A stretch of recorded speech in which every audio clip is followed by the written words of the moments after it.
Hey, what's up, traders? Good to see you back here again.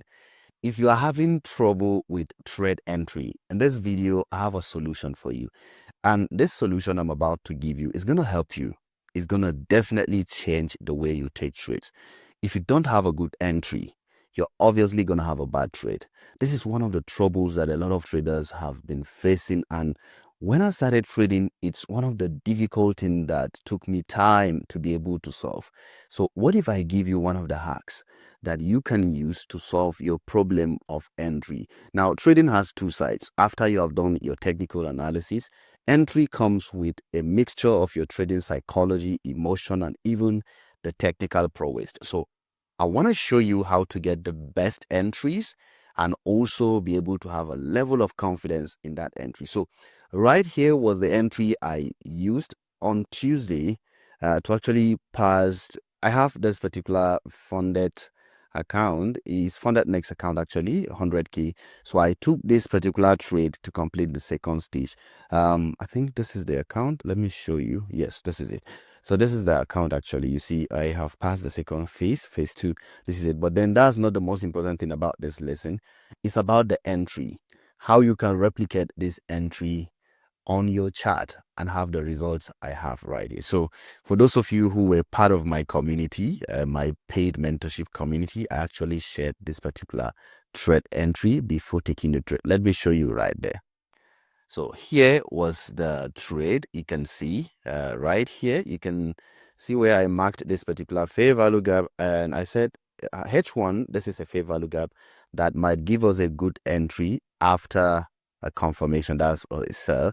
And this was the trade after I took the trade. But then what did I use for the entry? That's the most important lesson here. Now, for those of you who know how to do top-down analysis, how to take trade, how to manage trade, but then you're struggling with entry, let's see what type of entry confirmation I use for this one. Now, this was the trade. When I came to my chart earlier on Tuesday, I was looking at this particular price action. Right here, it was about to retrace into the premium area. This is from here to here.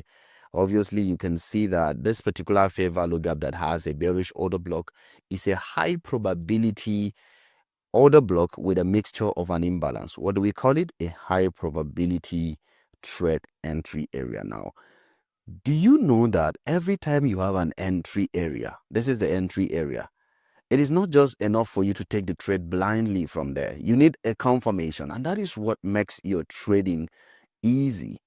And if I am taking trade from this guy, what will I do? I'm going to patiently wait for price to come into this guy and what? Take the entry. But then the confirmation is what matters.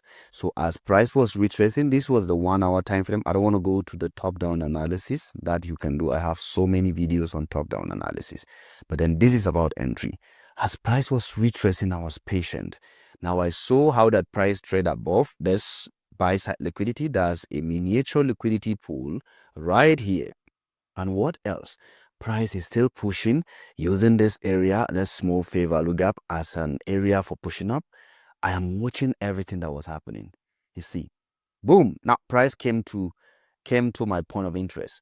This is the area of interest, tapping into the bearish order block and the fair value gap. How do I just enter? Do I just go into the trade like that? Here, if I am going short, do I just go into the trade from here and put my stop loss here or maybe here? No.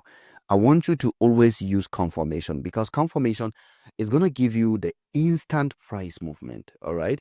So that was what I used.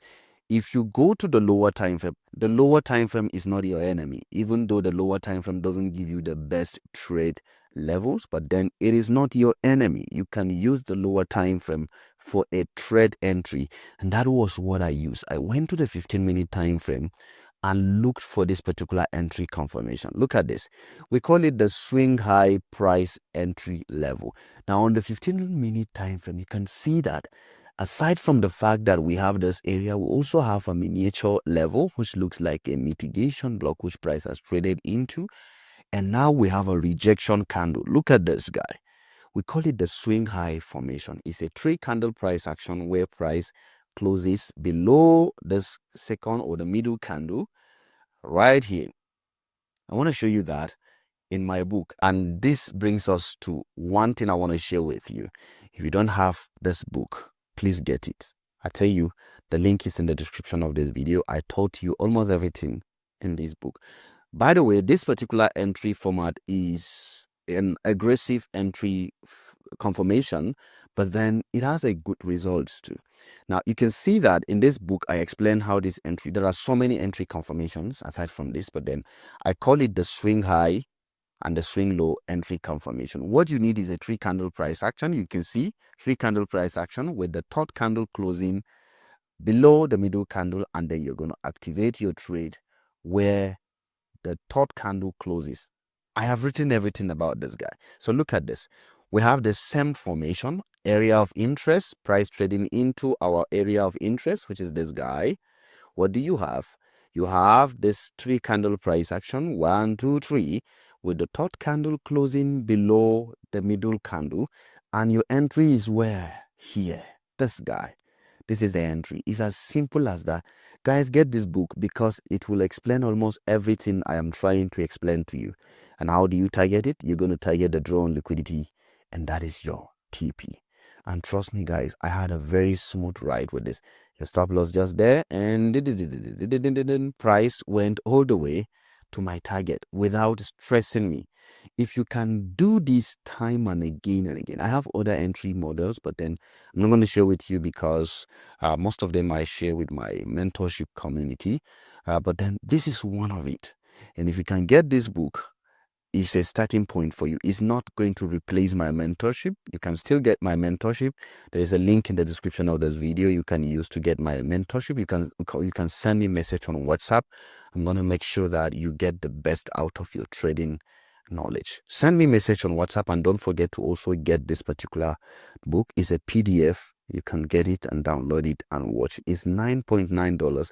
A lot of knowledge was shared in this particular book. You can see just from a glimpse of it. So make sure you get this book to be able to trade professionally. So this is one of the entry models I use for entry. And you can see so many areas where this particular entry model worked. This was another one. Let me show you this. If you are looking at this particular area, you can call this, where is it? Let me see. Okay, this was a shift in market structure after price has done that. A shift in market structure here. Let me give you this. And this is a liquidity sweep. Assuming this is your setup.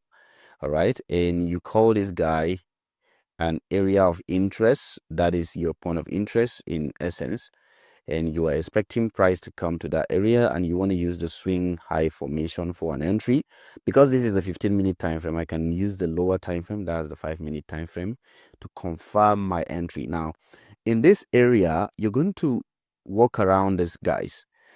We have this one, we have price went up. I don't have a swing high formation, but then this area is also very important. You can see we have this swing high formation. Where do you get the entry? The short is from here. And you have to be generous.